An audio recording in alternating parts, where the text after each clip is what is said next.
Hello, everyone. You're welcome. So today we'll be discussing on how to deal with an angry person. Every one of us has come across an angry person. If you haven't, I need to know your story. All right. So the typical angry person, we don't need any plenty definition. You say one thing, they say ten. They blow up in your face, and you cannot figure out what is causing the gravity of their explosion. And psychologically, anger is an expression of fear, is an expression of pain, is an expression of hurt, is an expression of frustration. So the next time you see someone that is angry, just know either the person is afraid, or the person is very pained by something, or the person is plainly and purely frustrated by circumstances or life in general. I see an angry person as someone who has several boxes of anger. Many times, the one you're seeing, the cause of the anger in that moment is just one out of so many. So it has so many boxes, and you just place. So a situation happened that made them feel like another box has been handed over. They're already staggering under the weight of maybe it's anger or pain that they are feeling, be fear that they are feeling, then another issue now happen and just stops it up, and they're like, this one I can't really, in their subconscious, I can't handle more of this. And usually they want to pass you the box, one share of the box of anger, and it can start with some very insulting words. Sometimes it's attempt at physical assault and the likes. So now what do? You are in a situation where someone is exploding, and you're wondering, what do I do? I have two methods. The first one is, if we see it as an analogy of the pass you a box, you can reject the box. What do I mean by rejecting the box? You're with someone, the person is talking on and on, very insultive and painful words to hear. Rejecting that box of anger requires you to have already known that this guy's anger is from pain, fear, frustration, intense hurt, as the case may be. You choose to reject the anger by walking away. And I mean literally. If you're someone who is given to anger, you that are also an angry person, means you already have plenty boxes of your own anger from so many issues that have been backed up in your subconscious. So just for you to now, if you don't reject this one, you just add another layer, and you serve everybody more anger, because it's you do me, I do you back. So if you're someone who is already given to anger, your easiest and your best decision at that point is to walk away. Literally. Someone is shouting at you, is cursing you, is insulting you, is abusing you. Best course of action, walk away. It doesn't make you a coward. It makes you a wiser person. One, you know what you're worth, you know your value. When pigs decide to drag themselves in the mud, you would not see a lion join them in. That's their own level of operation. That's their own level of emotional development. So walking away is not a sign of cowardice. If you say you want to stay steady and engage the person's anger, it just means that both of you are on the same emotional spectrum, at least for that situation in that period of time.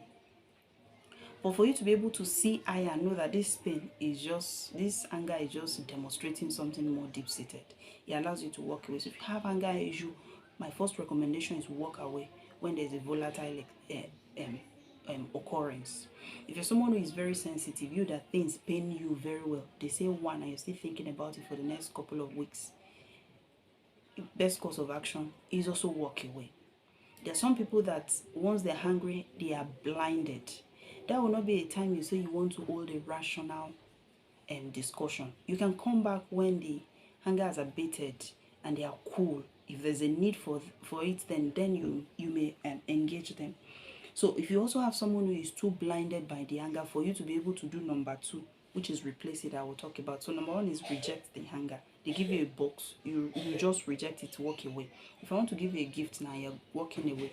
Suddenly will I keep chasing you now? I want to give you something that is not positive and you're walking away. If I keep chasing you, after a while, people will say, go back now. She doesn't want it. The same way you walk away and the person still keep coming after you, you don't even need to talk for yourself. Chances are people will do that. It could be in the house, husband and wife. The husband is very volatile, has been saying the worst of things. A wise woman would walk away. That will not be the time of you now show how sharp your mouth is.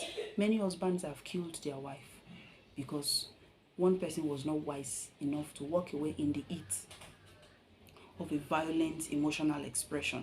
So you have someone who is too blinded by the anger that you cannot engage in a rational conversation with. Those are clues for you to walk away. So the first thing, someone hands you a box of anger, reject it. Number two is replace it. What do I mean by replace it? For those who are not sensitive, for those who have been graced to manage anger, God is still working on us. For something like that, we are the team of reject it and walk away. Safety protocol, walk away. But for those who are able to replace it, I will tell you what I mean by replacing it. You are graced and emotionally solid. You're not so sensitive. Things roll off your shoulder, as they say it like this. It doesn't stick. Or you are just having a really great day and you feel, no, bring it on. My emotional capacity is really settled. I can take it today. So of course, somebody gives you a box. The first thing is take the box. What do I mean by take the box? Take it by listening. No interruption. Just listen, as in the person will see that with all of this shouting and everything, you're just looking at the person and you're listening and you're nodding. Most angry persons will be taken aback that after all this one I said, you're just looking at me and not saying anything. So what do I mean? The first point of replacing it, before you replace it, at least you collect it first. So take it. Listen to all they have to say, but be sure you have the strength to carry that. So listen to what they have to say, whether it's curses, maybe that is abuses, whether it's explanation, whatever it is. So take it. And of course, you would also be able to replace it if the box is something you can carry. That's what I mean by that. So somebody too blinded, somebody who is coming with a knife, somebody who is coming with a gun, that is not a time to take it. I'm still talking at the point of physical anger, verbal anger. Okay, then number two is you have taken it after you have listened to the person. Now drop it. What do I mean by drop it? You have someone who is angry, saying so much, is just blowing off and puffing everything out of the mouth and everywhere. Dropping it means you will try and sit down. You can't hold a sane conversation on your feet. So even if it's on the street, it may require you to say, can we take a seat like civilized persons? If it's in the office, can you maybe you have a colleague of yours who's just exploding, can you say, can we take a seat and discuss this rationally? You have a customer who has come into your shop and is very hungry, cannot be seated. Can we take a seat? I've listened to you, but can we take a seat and address it appropriately? That is enough to even dampen the person, because you have taken the box, you have dropped it. If you're not handling another one, seldom will they pass you another one, except if they have so much that they just keep passing. You collect it, you drop it. Take a seat. That's one. Then two is you yourself have to calm down. You can't offer calmness if you are not calm yourself. You can't offer what you don't have. So you take a seat, you calm down. Even if you need to take a breath. All right? And you use really low, calm voice. An angry person oftentimes is shouting, is screaming, is talking at the top of their voice. You are using the very opposite. Someone brings really hot water and you bring the one from the freezer. Somewhere you will end up having a lukewarm water.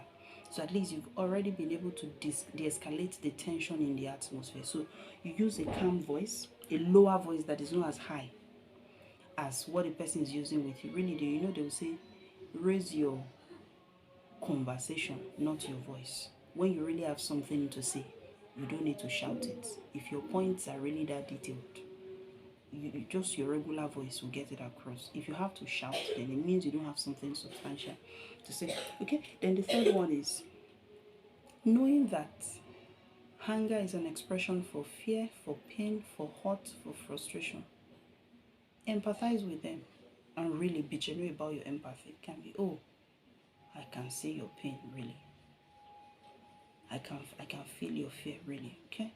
So in the hospital, it could be that someone is really, really scared about, will this person survive? It could be that the person is really worried about the financial burden of the sickness. In the place where they sell goods, it could be that they're wondering how much, despite the cost of what I paid for this thing, and now it's not working. Will I get it replaced? So the fear then is the money that is gone. Someone who comes to explode in a school environment, the pain could be, my child was beaten. So it's the pain that the child was beaten, not the hunger. So saying, I feel your pain, really, I feel the pain you went through when this child came home with scars on the body. I understand your fear about if this gadget can be repaired or replaced. I understand your fear about whether mama will be okay. Your empathy many a times makes them even drop the other boxes of hunger they were carrying. You have dropped the one they gave you. Your empathy will many times make them drop the other boxes they were carrying, that they were planning to pass you more. And sometimes it's not you they will pass. They will still go out, continue being hungry. They're hungry at the taxi man, hungry at the bike man, hungry at their children at home, hungry at their driver, hungry at their secretary, and it usually would have started from one thing, and it will just continue as a vicious cycle. So when you express empathy many times, you de-escalate that. Then the fourth one is you now proffer suggestion or help or solution. What do I mean? Okay, so I understand this. What you're going through, I understand your fear, I understand your pain. What do you think we can do about it? That's like you're giving them an opportunity to think in a different direction. Before, it was the problem that was staring them in the face, that was driving up all sorts of negative emotion. Now can we focus our attention towards the solution? So what do you think we can do about it? If you feel you have suggestions, have a couple of suggestions. Can we do it like this? Or like this? Or like that? And many times, even if you have not found a solution, you have de-escalated a very tense atmosphere that could have led to a lot of uneventful scenarios and experiences. That way, that's what I mean by replace. When you replace, you have handed them a new box of solution-oriented, a new box of calmness, a new view on how to address things. At least they will go away from such an interaction. Okay, we don't do things like this. Some people see life in a different light, because many evils can be avoided by knowing how to deal with hungry persons. Many times when you hear that there are physical assaults in parks, some people broke bottles and injured other people, or you hear that someone stabbed another person to death. You heard that housewives, one person used turning stick to break another person's head. You usually start with not managing an hungry situation well. So knowing that you can replace it or reject it would at least tone down many of those tensions and reduce the casualties that follow angry situations. So please, the next time you see someone angry, you know what to do. And if you are the angry person, please, we would have a video on anger management for those who are really volatile and explosive. It's something I would encourage you to watch out for. So till next time, stay sober. Have a wonderful day. Bye.